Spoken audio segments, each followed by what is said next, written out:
యేసు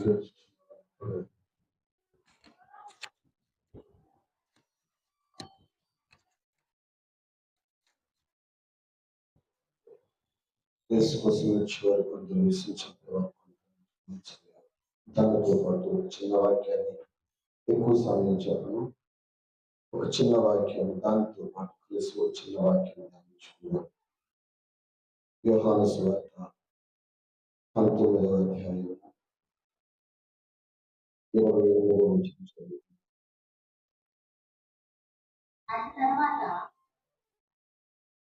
సమస్తమును అప్పటికి సమాప్తమైందని యేసు ఎరిగి, లేఖనము నెరవేరునట్లు నేను దప్పికొనుచున్నానెను.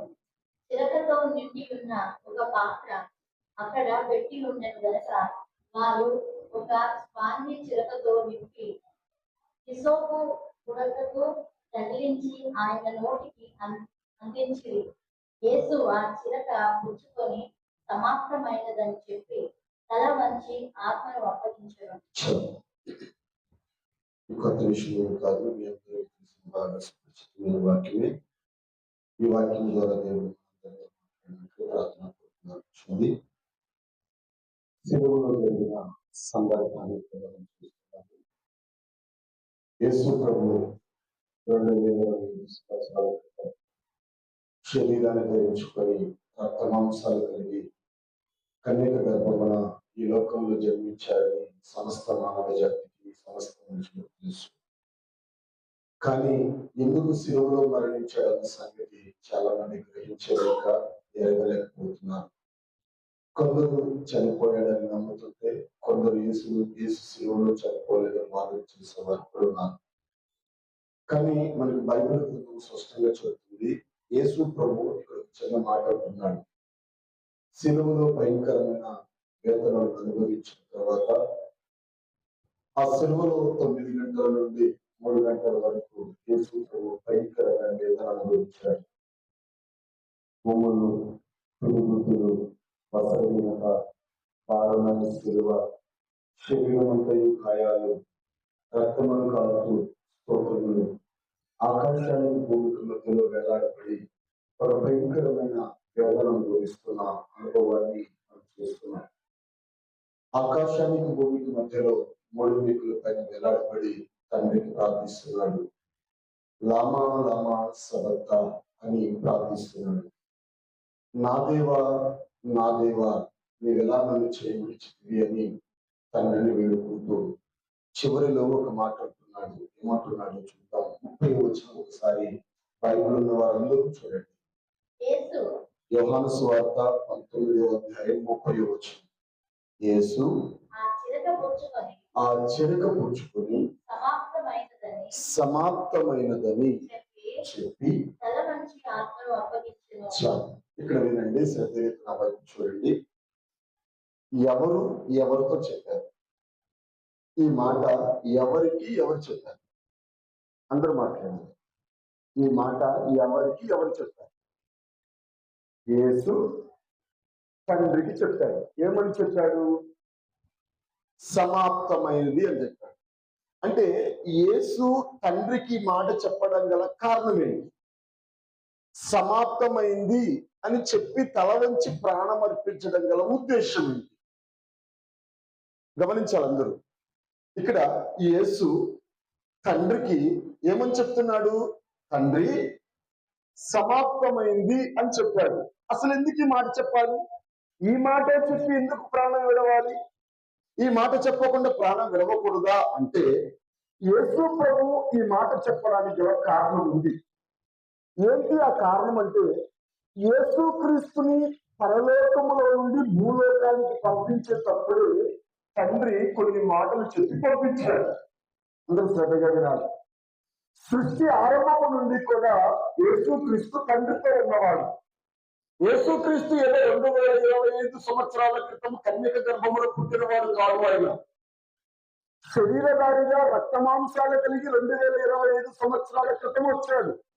ఆయన శరీరధారిగా కన్యక గర్భమున పుట్టకమునిపే ఉన్న దేవుడు ఆయన. హల్లెలూయా. ఆయన ఎక్కడున్నాడు అప్పుడు దాకంటే తండ్రి కృపాసనములో ఉన్నాడు. అందుకే శరీరధారిగా ఉన్న దినాలలో యేసు ప్రభు కొన్ని స్పష్టమైన మాటలు చెప్పాడు. స్తోత్రములు యూదులతో ఒక మాట అన్నాడు. ఏమన్నాడంటే, స్తోత్రములు అబ్రహాము నా దినములను చూశాడు అని యూదులతో అన్నాడు. అప్పుడు యూదులు ఒక మాట అన్నాడు. ఏమన్నాడంటే, నీకు ఇంకా 50 సంవత్సరాలు కూడా లేవు, అబ్రహాము నీ దినాలు చూశారా అంటే, యేసు ప్రభు అన్నాడు, అబ్రహాము పుట్టాడు అన్నాడు. యేసు ఎప్పుడు పుట్టాడట? ఎప్పుడు పుట్టాడట? యోహాను సువార్త 8వ అధ్యాయము 56వ వచనం.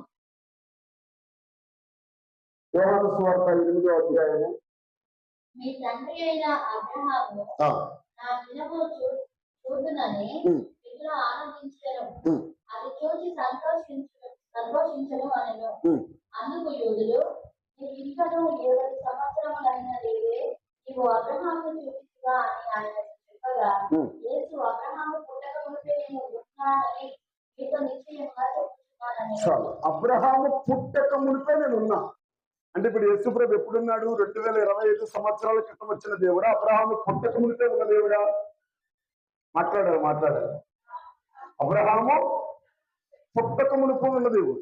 ఇంకా యేసు ప్రభు పరలోకానికి వెళ్ళిపోక మునుపు, శిలువకెక్కక మునుపు, శిలువలో ప్రాణం అర్పించక మునుపు శిష్యుల కొరకు పరలోక రాజ్య మరణములన్నీ వివరించిన తర్వాత శిష్యుల కొరకు ప్రార్థిస్తున్నాడు. ఏమని ప్రార్థించాడో తెలుసా? స్తోత్రములు వారి కోసం ప్రార్థించడానికంటే ముందు తండ్రికి ప్రార్థించాడు. ఏమని ప్రార్థించాడో ఆ మాట కూడా చదువుతాం. యోహాను సువార్త 17వ అధ్యాయం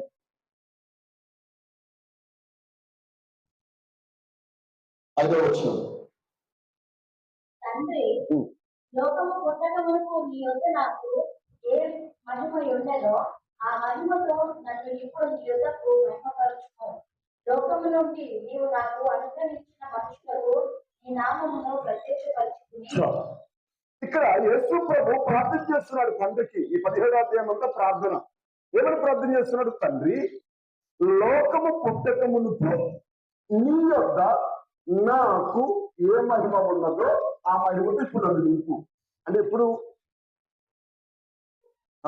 లోకము పుట్టక మునుపు నీ యొద్ద నాకు అంటే యేసుప్రభు ఎప్పుడున్నట్టు? మాట్లాడండి, పర్లేదు. లోకము పుట్టక మునుపు ఎవరు పుట్టారు? ఎవరు పుట్టారు? యేసుప్రభు పుట్టాడు. అవునా కదా? సరే, జాగ్రత్త వినండి. బైబిల్ గ్రంథంలో ఆయన రొమ్మున అనుకున్న యోహాను అని ఒక ఆయన ఉన్నాడు. యేసు ప్రభు బహుగా ప్రేమించిన వ్యక్తి. ఆయనకి ఏది కూడా మరుగు చేయడు, అన్ని కూడా బాహాటంగా యోహానికి తెలియజేస్తాడు. యేసుక్రీస్తు మరణించి తిరిగి వచ్చిన తర్వాత శిష్యులందరినీ కూడా చెదిరిపోయి సువార్త ప్రకటించాడు, శ్రమలు అనుభవించారు, వారు అప్సాక్షులైపోయారు. కానీ యోహాను భక్తుడి మటుకు సహజ మరణం పొందాడు.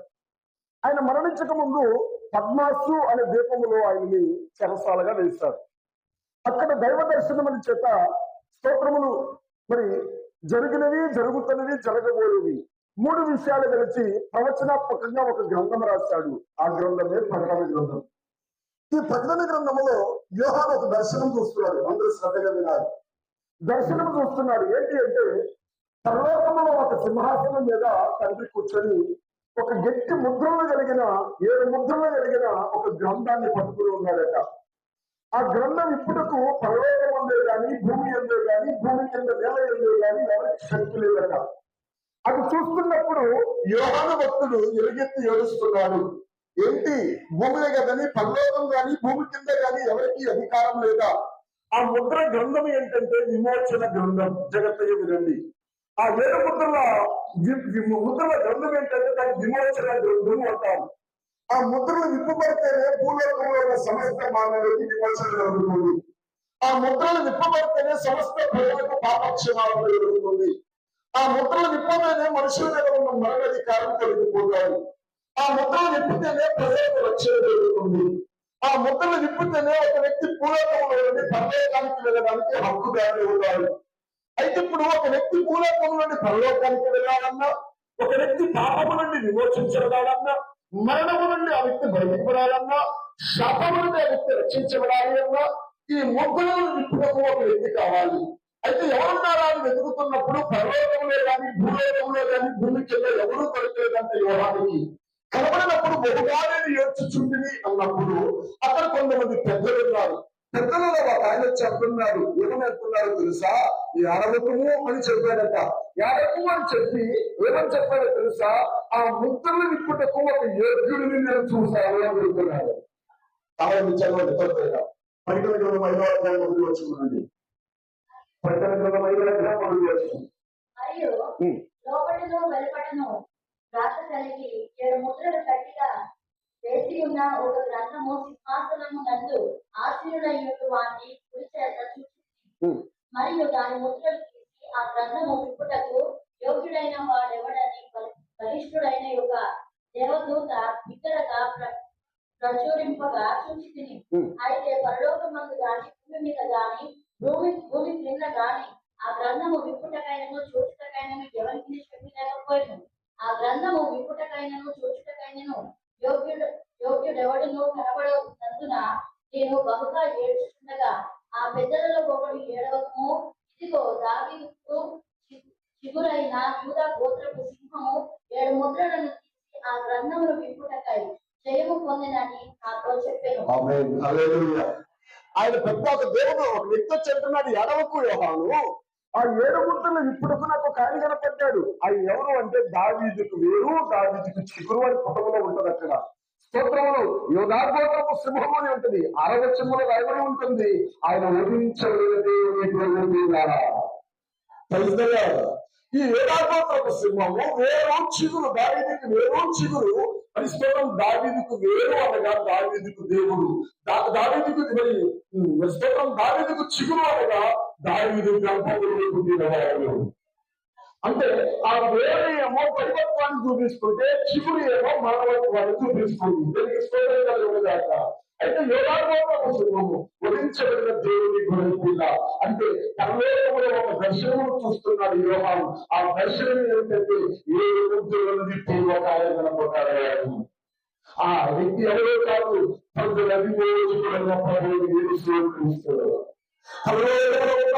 సమయం వచ్చినప్పుడు తండ్రి జగత్పురాల నుంచి స్తోత్రములు, మానవులలో ఉద్దేశం కలిగి ఉన్నాడు, మానవుని పట్ల ఆశ కలిగి ఉన్నాడు. ఈ మానవుని నేను సృజించాను, కానీ ఈ మానవుడు అపవాది మాటల చేత, దురాశ మాటల చేత మోసపరచబడి, ఈ మెరుగుపరచబడి పాపములే పడిపోయాడు. ఈ మానవుని ఎలాగైనా నేను రక్షించాలి, ఈ మానవుని ఎలాగైనా నేను తప్పించాలి, ఈ మానవుని ఎలాగైనా నేను విమోచించాలి ఆశపడిన దేవుడు ఒక్కొక్క కాలంలో రకంగా మానవుని కాపాడడానికి ప్రయాసపడ్డాడు. స్తోత్రములు. నిష్ఠమైన మానవుని పాపం చేశాడు. తర్వాత దేవుని స్తోత్రంలో మనసాక్షిని ఇచ్చాడు. మనసాక్షి పెట్టి బ్రతికేగా, మనసాక్షిని పెట్టి నిన్ను కాపాడుకో, మనసాక్షిని పెట్టి నిన్ను రక్షించుకో. నీ మనసాక్షి నీకు మనసాక్షి పెడుతున్నాను. మనసాక్షి పెట్టుకున్న వాడు పాపం ఎప్పుడు మన మనసాక్షి మన గర్తిస్తూ ఉంటది. ఈ మనసాక్షిని పెట్టి పెట్టుకోవాలంటే మనిషి మనసాక్షిని చౌకబడి పెట్టుకుంటున్నాడు. మనసాక్షి ఓడిపోయాడు. తర్వాత అధికారం గావించాడు, అధికారంలో ఓడిపోయాడు. సరే మనుషుడా మనసాక్షి ఇచ్చాడు, ఓడిపోయావు. అధికారాన్ని ఇచ్చి ఓడిపోయావు. వాగ్దానాన్ని ఇస్తున్నాడు, వాగ్దానాన్ని పెట్టుకున్నాడు, వాగ్దానంలో ఓడిపోయాడు. తర్వాత ధర్మశాస్త్రం ఇచ్చాడు, ఈ ఆజ్ఞలో పెట్టుకున్నాడు. 10 ఆజ్ఞలో 9 ఆజ్ఞలు తెచ్చాడు, ఒక ఆజ్ఞలో పడిపోయాడు. మనిషి పాపిగా మారిపోయాడు. చివరికి కాలం పరిపూర్ణమైనప్పుడు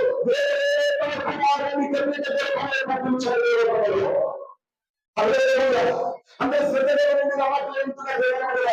కాలము పరిపూర్ణమైనప్పుడే దాన్ని 4 గమనించలేకపోతున్నాం. ఎందుకంటే అప్పటి వరకు మానవుడికి అవకాశం ఇచ్చాడు. సొంతగా నీతిమంతుడుగా, సొంతగా పరిశుద్ధుడుగా, సొంతగా యథార్థవంతుడుగా, సొంతగా పోగొట్టుకుని మళ్ళీ సంపాదించుకో, సొంతగా నష్టపోయిన మళ్ళీ తిరిగి పొందుకో. భక్తి చేస్తావా చెయ్యి, మనసాక్షిని కాపాడుకుంటావా కాపాడుకో. నీకు అధికారం ఇచ్చాను, అధికారాన్ని రక్షించుకుంటావా రక్షించుకో. వాగ్దానం ఇస్తావు, వాగ్దానం కాపాడుకుంటావా కాపాడుకో.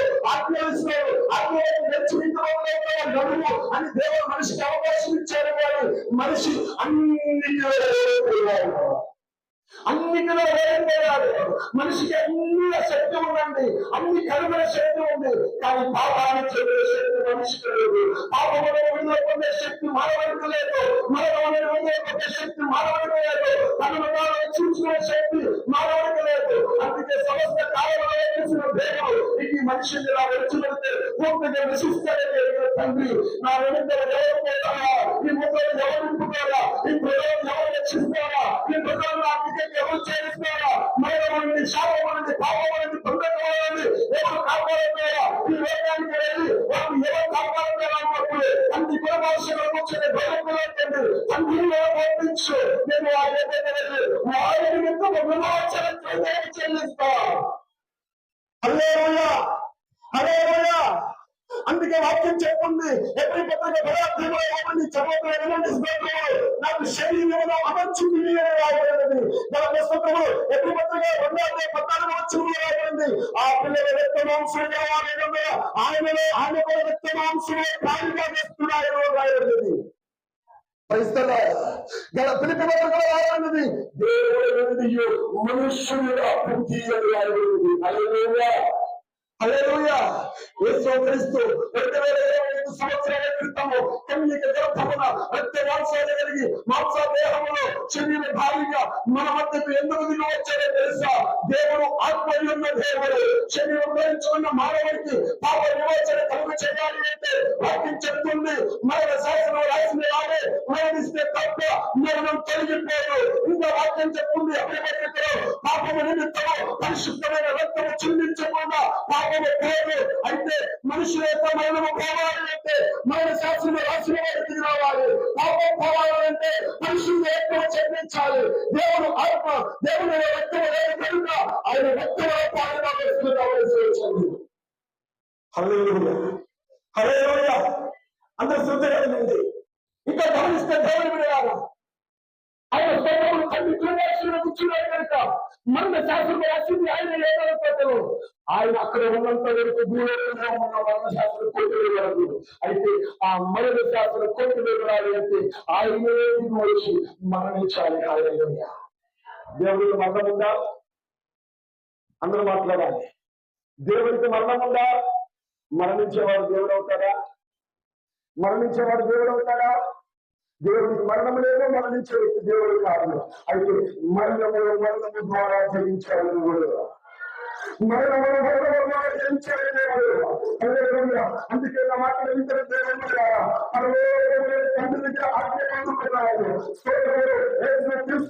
సమస్త మానవ జాతికి రక్షణ కలిగజేయడానికి, సమస్త మానవ జాతిని భూలోకంలో పరలోకానికి తీసుకువెళ్ళడానికి, మానవ జాతి చనిపోయిన మానవానికి యేసుక్రీస్తు జీవం ఇవ్వడానికి, యేసుక్రీస్తు పరిశుద్ధి ఇవ్వడానికి, యేసుక్రీస్తు ఇవ్వడానికి, యేసుక్రీస్తు జనాన్ని నష్టమైన వాడికల్లా తిరిగి ఇవ్వడానికి పంపించాడు. హల్లెలూయా, హల్లెలూయా. స్తోత్రం. సార్ గత స్తోత్రం చెప్పండి. సరే, ఇప్పుడు మీ అందరినీ ఒక చిన్న ప్రశ్న అడగాలనుకుంటున్నాను. మీరందరూ 2025 సంవత్సరాల క్రితం పుట్టిన యేసుని నమ్ముతున్నారా? జగత్పునాది వేయబడక మునిపే పుట్టిన యేసుని నమ్ముతున్నారా? అర్థమైన వారు ఒకసారి చేయకండి. ఈ మాట అర్థమైన వారు చెప్పండి, నాకొద్దు. ఏం చెప్తాను చెప్పండి. 2025 సంవత్సరాల క్రితం పుట్టిన యేసుని అంగీకరిస్తున్నారా? జగత్పునాది వేయబడక మునిపే పుట్టిన యేసుని అంగీకరిస్తున్నారా? చెప్పాలి. జగత్పునాది వేయబడక మునిపే యేసున్నారని మీరు నమ్ముతున్నారా? నమ్ముతున్నారా? ఎంతమంది అంగీకరిస్తున్నారు? అంగీకరిస్తున్నారు కదా. యేసు ప్రభు శరీరధారికి రాకమునిపే దేవుడు ఉన్నాడా? ఉన్నాడా? యేసు ప్రభు రక్త మాంసంలో కాలిపాకమునిపే వేస్తున్నాడా? యేసు ప్రభు స్తోత్రములు మాంసము దేహములో రాకమునిపే వేస్తున్నాడా? ఉన్నాడు కదా. మరి ఇప్పుడు ఆయన మాంసదేహంలో ఎందుకు వచ్చాడు? పిల్లలు లేని వారికి పిల్లలు ఇవ్వడానిక, అనారోగ్యంలో ఉన్న వారికి స్వస్థత ఇవ్వడానిక, ఉద్యోగం లేని వారికి ఉద్యోగం ఇవ్వడానిక, ఇల్లు లేని వారికి ఇల్లు ఇవ్వడానిక, ఆశీర్వాదం లేని వారికి ఆశీర్వాదం ఇవ్వడానిక, స్వస్థత లేని వారికి స్వస్థత ఇవ్వడానిక, రోగులను బాగు చేయడానిక, పాపలను వినిపించడానిక? ముఖ్య ఉద్దేశం ఇది. తండ్రి కుమారుడితో మాట్లాడి ఎందుకు లోకానికి పంపించాడు? ఎందుకు పంపించాడు? పాపులను విడిపించడానికి. అందుకే ఇక్కడ అంటున్నాడు, తండ్రితో అన్నాడు సమాప్తమైనది అంటే తండ్రి నువ్వు నాకే మాట అయితే ఇచ్చావో, నువ్వు నాకే మాట అయితే చెప్పావో, నువ్వు నన్ను ఈ లోకానికి ఎందుకు శరీరాన్ని ఇచ్చి పంపించావో, రక్త మాంసాలు ఇచ్చి పంపించావో, మాంసాయుక్తం ఇచ్చి పంపించావో, నేను శరీరధారిగా 33 సంవత్సరాలు ఈ లోకంలో జీవించి నా చిత్తము కాకుండా నీ చిత్తమును నెరవేర్చడానికి సమయం కొరకు కనిపెట్టి నా సమయం వచ్చినప్పుడు నువ్వు నన్ను వారికి అప్పగించినప్పుడు ఆ నిందలు, ఆ అవమానములు, ఆ శ్రమలు, ఆ కష్టములు, ఆ బాధలు, ఆ శోధనలు నేను సహించి నువ్వు నాకు ఏ బాధ్యత అప్పగించావో ఆ బాధ్యతను నేను సమాప్తం చేశాను. హల్లెలూయా. ఆ బాధ్యతను సమాప్తం చేశాను. నువ్వు నాకు నాకు పని అప్పగించావు, ఆ పనిని నువ్వు సంపూర్తి చేశావు, ఇంకా మిగిలించలేదు. ఏం బాధ్యత ఇచ్చాయో నీకు? పరలోకంలో తండ్రిని పంపుతున్నప్పుడు నీకు ఏం బాధ్యత ఇచ్చాయో అంటే ఆయన అంటారు, ప్రజల కొరకు పాప విమోచన చెల్లించడానికి, ప్రజల కొరకు నా ప్రాణం ఎక్కడానికి, ప్రజల కొరకు రక్తము చెల్లించడానికి. ప్రజలు ఎంత కాలం అయితే బానిసలుగా ఉన్నారో ఆ బానిసత్వమును విడిపించడానికి ఏ తండ్రి లోకానికి పంపాడు. నా మాట వెంటనే దేవుని వినాలా, నా మాట వెంటనే ప్రియ సహోదరి సహోదరులారా, నీకు సువార్త కొత్తదేమి కాదు. సువార్త ఎప్పటి నుంచో వింటున్న వాక్యమే, కానీ సువార్తలో ఉన్న మర్మమే నీకు తెలియదు, సువార్తలో ఉన్న జీవమే నీకు లేదు, సువార్తలో ఉన్న శక్తే నీకు తెలియదు. ఈ రోజుల్లో చాలా మందికి సువార్త అలవాటైపోయింది. చెప్పి చెప్పి చెప్పి జ్ఞానం వచ్చింది, విని విని విని తెలివి వచ్చింది, కానీ సువార్తలో ఉన్న జీవం, సువార్తలో ఉన్న శక్తి, సువార్తలో ఉన్న ప్రభావం, సువార్తలో ఉన్న మహిమ అంతరింత పురుషుడికి లేకుండా పోయింది. హల్లెలూయా, హల్లెలూయా. ఈ రాత్రి దేవుడు నీ కోసం నా కోసం సమస్తం సమాప్తి చేశాడు. హల్లెలూయా. నువ్వు ఏది చేయలేకపోయావో అది దేవుడు చేశాడు. నువ్వు ఏది నెరవేర్చలేకపోయావో అది దేవుడు నెరవేర్చాడు. నువ్వు ఏ పనిని నెరవేర్చలేకపోయావో ఆ పని నీ పక్షంగా తండ్రి నెరవేర్చాడు. ఇప్పుడు నువ్వు చేయవలసింది ఒక్కటే, ఏంటి అంటే సమాధిలో తిరిగి లేచిన యేసుని విశ్వాసం వచ్చడమే. నువ్వు చేయవలసిన పని ఒక్కటే. తల కింద తపస్సు చేయక్కర్లా, పెద్ద పెద్ద కార్యక్రమాలు చేయక్కర్లా, పెద్ద పెద్ద పనులు చేయక్కర్లా. హల్లెలూయా. నువ్వు చేయవలసింది ఒకే ఒక పని, నమ్మడం, విశ్వసించడం.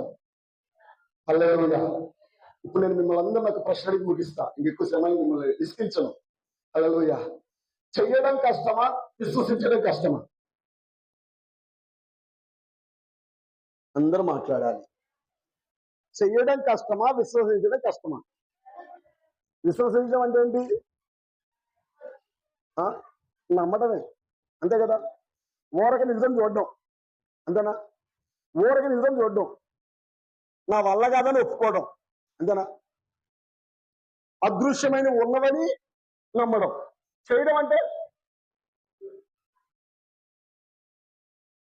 స్తోత్రం. సరే, ఇంకొక క్లారిటీ ఇస్తా. మోషే గారు వచ్చారు, అందరూ తెలుసు కదా. మోషే గారు వచ్చి సీనాయి కొండెక్కి 40 రోజులు ఉపవాసం ఉండి పోరాడి అరణ్యంలో నడవడానికి ఇశ్రాయేలు ప్రజల కోసం ధర్మశాస్త్రాన్ని పొందుకున్నాడు. చదివాడు, 10 ఆజ్ఞలు చదివి ఏమన్నాడు? వీటి ప్రకారము వీటిని చెయ్యండి అన్నాడు. స్తోత్రములు. ఏం చేయమన్నాడు? నేను తప్ప ఇంకొక దేవుడు వద్దు. ఇంకా స్తోత్రములు ఏమన్నాడు? స్తోత్రములు. గతమేనండి, నా నామాన్ని వ్యర్థంగా ఉచ్చరించవద్దు.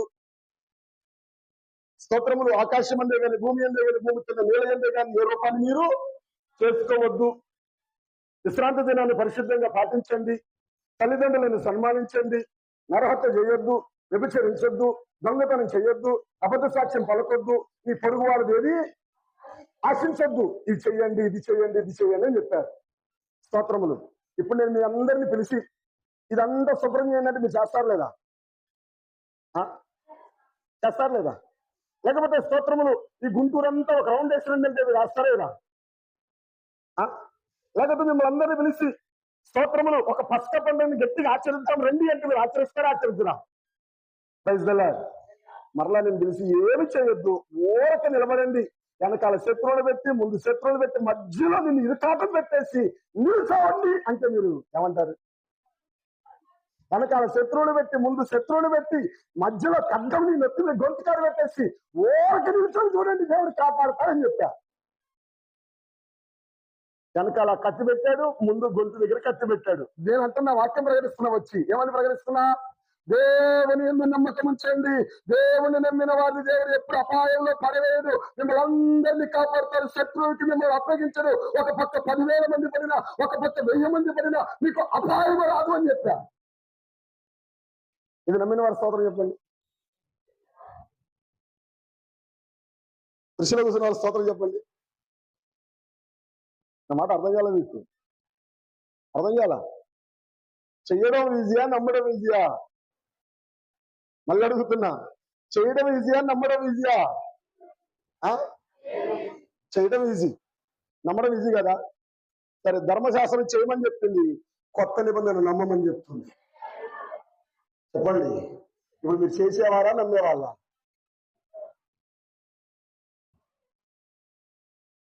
చేసి ఓడిపోయాం. చేసి ఓడిపోయావు.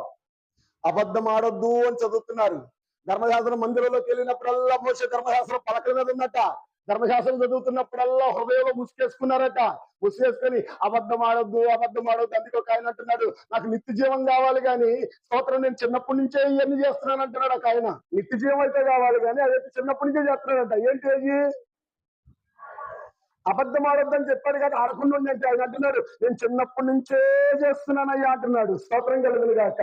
సరే, ఇప్పుడు మీరందరూ రక్షణ పొందిన వారు కదా, మీరందరూ క్రైస్తవులు కదా, మీరందరూ సేవకులు కదా, మీరందరూ స్వార్థికులు కదా, మీరు ఆత్మీయులు కదా. ఆ ఒక్కరోజు అబద్ధం ఆడకుండా ఉన్నవారు చేయొద్దండి. రక్షణ పొందిన నాటి నుండి ఈ రోజుకి, నేను ఈ రోజు గురించి అడగా, ఈ రోజు అబద్ధం ఆడాలి తెలుసు, ఎందుకంటే గుంపులో కూర్చున్నావు కాబట్టి. రక్షణ పొందిన నాటి నుండి ఈ రోజు ఒక్క అబద్ధం ఆడుతున్నవారు చేయొద్దండి.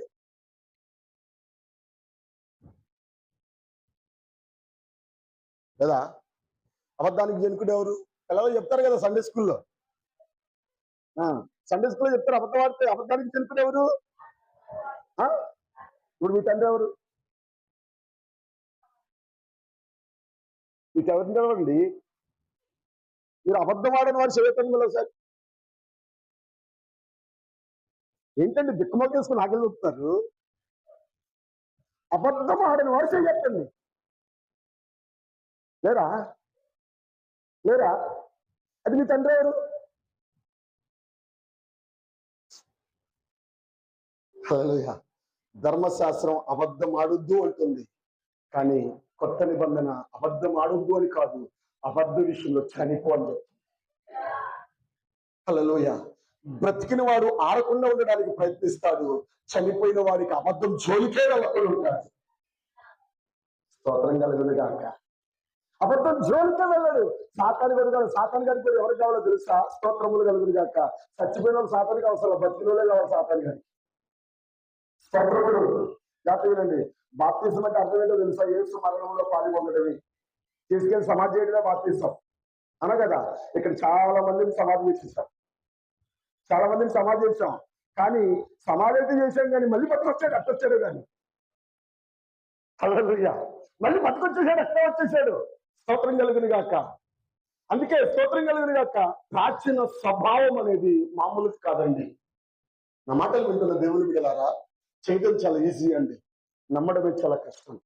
కానీ పాత నిబంధనల గ్రంథం అంతా చెయ్యి పాటించు అని చెప్తుంటే, కొత్త నిబంధన యేసుక్రీస్తు కల్వరి శిలువలో ప్రాణం పెట్టి అంటున్నాడు, చేసి ఓడిపోయావు, ఇక నీ వల్ల కాదు. నీకు నువ్వుగా నీతిమంతులు కాలేరు, మీకు మీరుగా పరిశుద్ధులు కాలేరు, మీకు మీరుగా జీవం కలిగిన వారు కాలేరు, మీకు మీరుగా యథార్థవంతులు కాలేరు, మీకు మీరుగా పరలోక రాజ్యానికి చేరలేరు. కాబట్టి మరి మీరు ఏం చేయొద్దు. నేను మీ కొరకు వస్తున్నాను, నేను మీ కొరకు శరీరాన్ని ధరించుకున్నాను, నేను మీ కొరకు రక్త మాంసాలు కలిగాను, నేను మీ కొరకు స్తోత్రములు మీ స్థానంలో నేను ఉంచాను. ఇది చూడండి, నా ముళ్ళ కిరీటం, ఈ ముళ్ళ కిరీటం నాది కాదు, నీది. హల్లెలూయా. మీ చెడ్డ ఆలోచనల కొరకు, మీ చెడ్డ తలంపుల కొరకు, మీరు బ్రతికిన జన్మలన్నీ కూడా ఆలోచించి మీ ఆలోచనల ద్వారా నన్ను ఎంతగా గాయపరిచారు. హల్లెలూయా. మీ ఆలోచనల ద్వారా ఎంతగా గాయపరిచారు. ఒంటరిగా ఉన్నప్పుడు ఒక రకమైన ఆలోచన, గుంపులో ఉన్నప్పుడు ఒక రకమైన ఆలోచన, స్నేహితుల దగ్గర ఉన్నప్పుడు ఒక రకమైన ఆలోచన, సంఘంలో ఉన్నప్పుడు ఒక రకమైన ఆలోచన. మీ ఆలోచన సోదరులు హద్దులు లేకుండా పోయింది. నిమిషానికి స్తోత్రం 60 సెకండ్లు వేసేమో, గంటకు 60 నిమిషాలు వేసేమో, నీ ఆలోచనలు నిమిషాలకు సెకండ్లకు దాటిపోతున్నాయి. హల్లెలూయా. నలభై ఆలోచనలు భయంకరమైనవి, స్తోత్రములు చెప్పబడిన జరుగుతుందా నీ ఆలోచనల చేత ఏ స్తోత్రములు గుర్చుతున్నావు. హల్లెలూయా. స్తోత్రములు నీ చెడు చూపు ద్వారా, నీ చెడు చూపు ద్వారా స్తోత్రం జగత్తుగా జరుగుతున్నావా. హల్లెలూయా. నీ చెడు చూపు ద్వారా స్తోత్రం కలుగునుగాక. నీ చెడ్డ మాటల ద్వారా, నీ చెడ్డ పదవుల ద్వారా దేవుని మీద చేశారు. హల్లెలూయా. ఏ ఒక్కరు కాదు, ఇదిగో చెడు చేయబడినట్లుగా నీవు నిబంధన చేసుకున్నావు అని చెబుతున్నాడు. దేవుని స్తోత్రములు. రక్షణ పొందిన వాడు చెడు చేయకుండా ఉండలేకపోతున్నాడు. రక్షణ పొందిన వాడు తనపై నిబంధన చేసుకోలేకపోతున్నాడు. ఎందుకంటే మన దేహానికి స్తోత్రం కన్నే వెలుగు వెళ్త, కన్నే చీకటైతే దేహమంతా చీకటి. మనం కన్నే చెప్పండి స్తోత్రం కలుగునుగాక. నీలో ఉన్న వెలుగు చీకటి అయినా దాన్ని తాకినంత గొప్పది. వెలుగు చెప్పుకుంటున్నావు కానీ చీకటి అయిపోతుంది. స్తోత్రం. కన్ను నిన్ను అభ్యంతరపరుస్తుంది. వాక్యం చెప్తుంది, 2 కళ్ళు కలిగి నరకానికి పోవడం అయితే ఒక కంటితో పరలోకరాజ్యం చేయడం. 2 కళ్ళు లేని నరకానికి పోవడం అంటే ఒక కంటితో పరలోకం చేయడం నేను. నిన్ను కన్ను అభ్యంతరపెట్టడాన్ని పెరికివే అని వాక్యం చెప్తుంది. పెరికివేయమంటే లాగేసుకోవడం కాదు, దానిని వాడకుండా ఉపయోగించు. హల్లెలూయా. నిన్ను అభ్యంతరపరిచే విషయం ఉంది నీ దగ్గర. అది కన్నే కావచ్చు, పదములే కావచ్చు, నోరే కావచ్చు. హల్లెలూయా. జాగ్రత్తగా వినండి దేవుని బిడ్డలారా. దేవునికి స్తోత్రములు. నువ్వు చూపిన చెడు చూపులను బట్టే కదా, నువ్వు మాట్లాడిన దేశాలను మాటలను బట్టే కదా యేసు ముఖమైన గుమ్ము వేయబడింది. స్తోత్రము కలుగునుగాక. నువ్వు మాట్లాడిన మాటలు, నీ మాటల విస్తారం, నువ్వు నోరు తెరిస్తే పాపులు, నువ్వు నోరు తెరిస్తే అన్యాయం, నువ్వు నోరు తెరిస్తే చెడు, నువ్వు నోరు తెరిస్తే మీ స్తోత్రములు లోకంలో అన్యుల కంటే దారుణమైన మాటలు మాట్లాడతావు. నీ నాలుగు కింద విశేషాలు. హల్లెలూయా. చక్కగా వినాలి. నీ మాటలను బట్టి రోజు ముఖముఖాన్ని ఉమ్మ వేస్తున్నావు. నువ్వు చేతులతో చేసిన పాపం ఆయన రోజు మేకలు కొట్టిస్తున్నది. నువ్వు కాళ్ళతో చేసిన పాపం ఆయన కాళ్ళలో మేకలు కొట్టబడ్డాయి. నువ్వు దేహంతో చేసిన పాపం. హల్లెలూయా.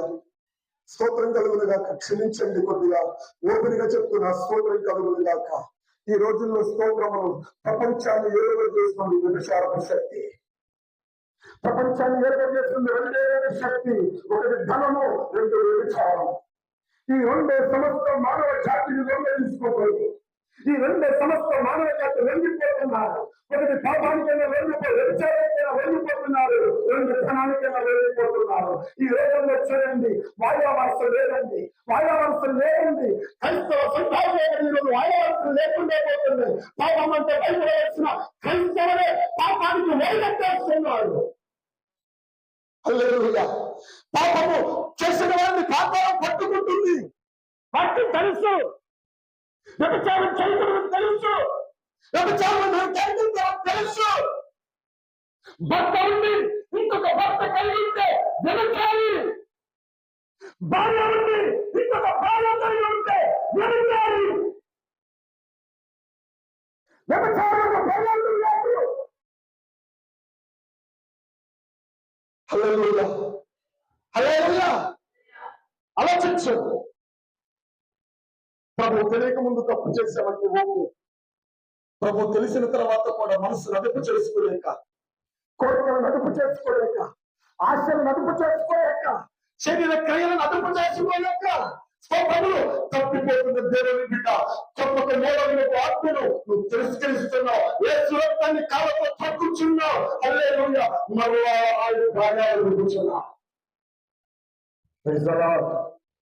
అర్థం చేసుకో, అర్థం చేసుకో.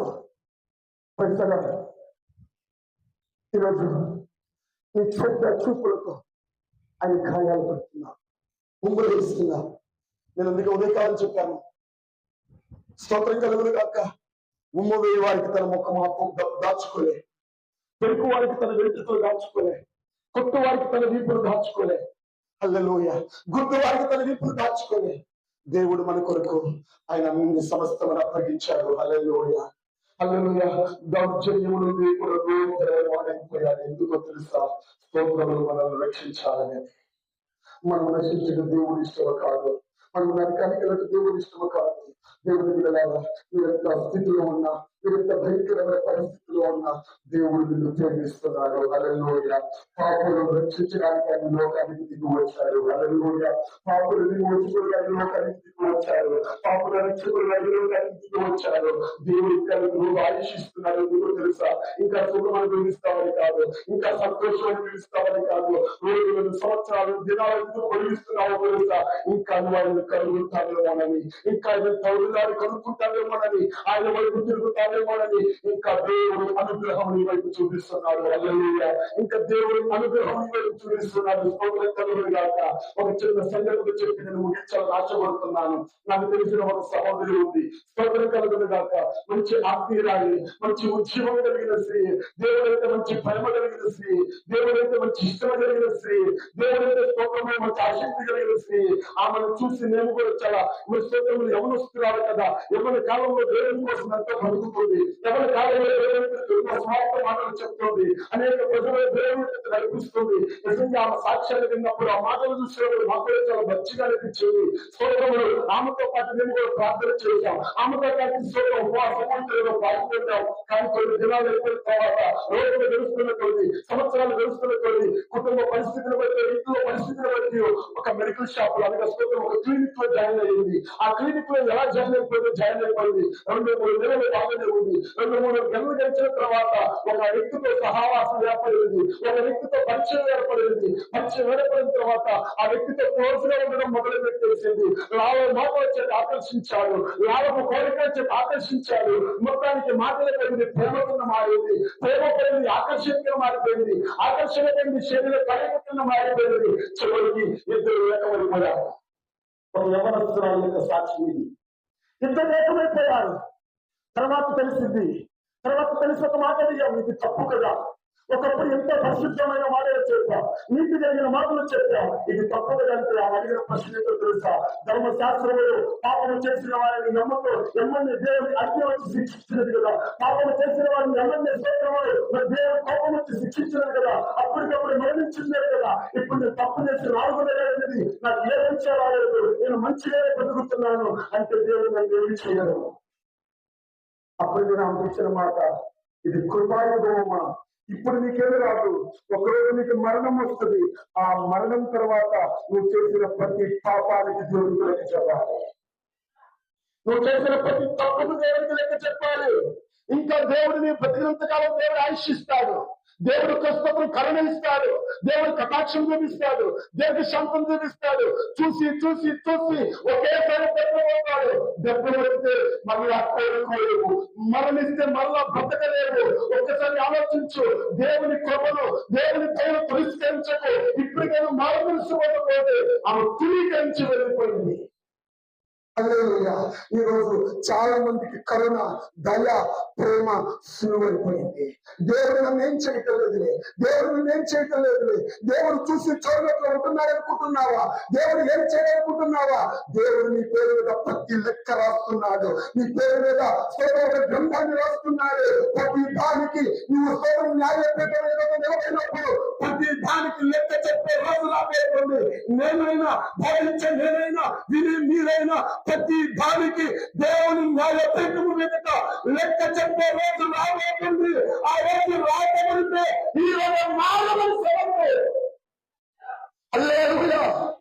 ఆ రోజు రాకపోతే ఈ రోజు మారవలసి వస్తుంది, లేకపోతే భయంకరమైన శిక్షలు పాటు పొందాల్సి వస్తుంది. అది ఊహించడానికే భయంకరం, వినడానికే భయంకరం. అది తప్పించడానికి ఈ రోజు దేవుడు నిన్ను ప్రేమిస్తున్నాడు, హల్లెలూయా. కాబట్టి తిరిగి వస్తావా?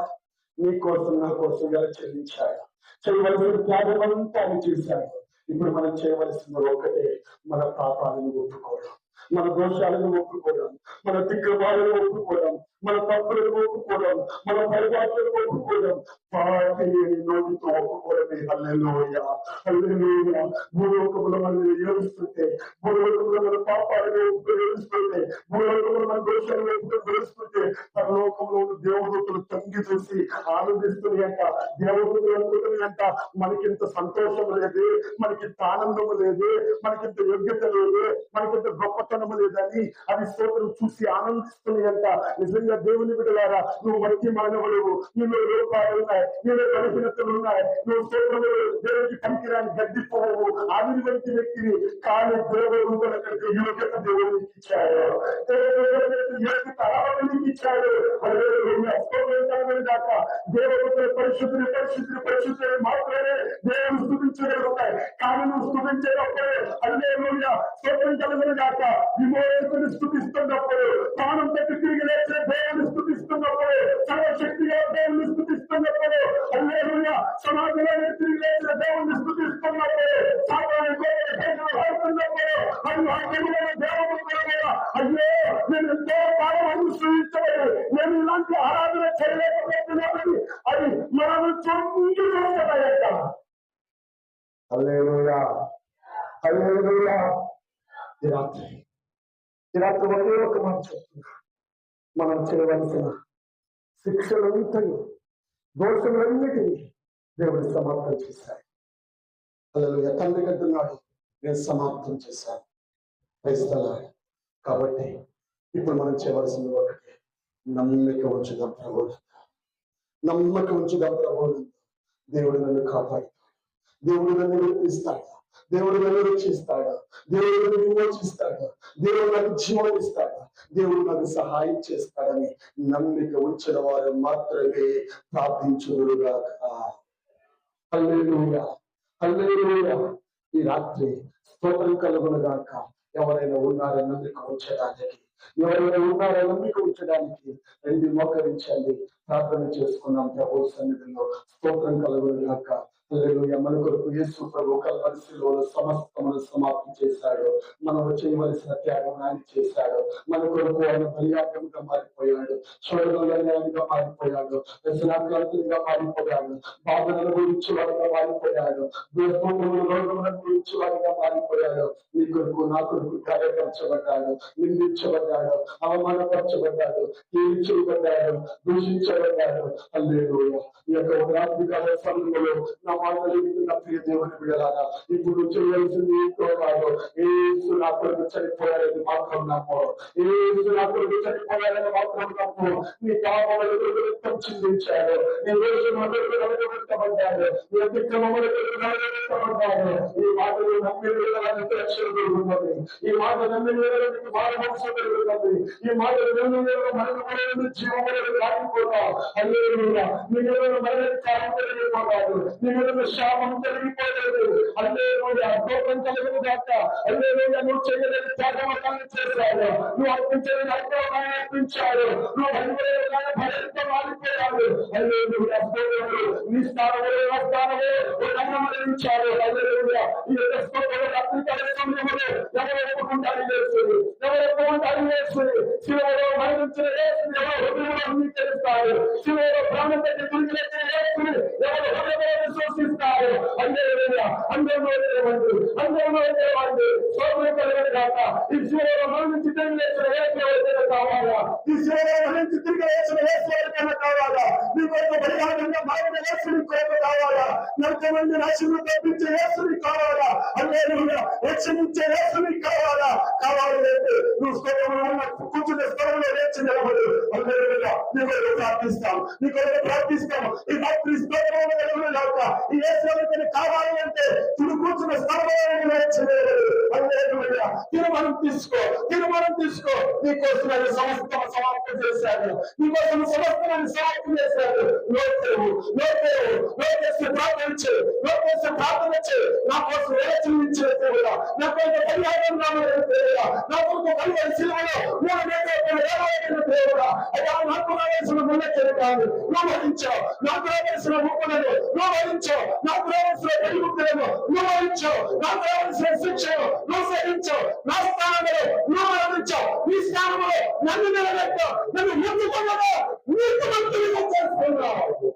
పశ్చాత్తాపడు. దేవుని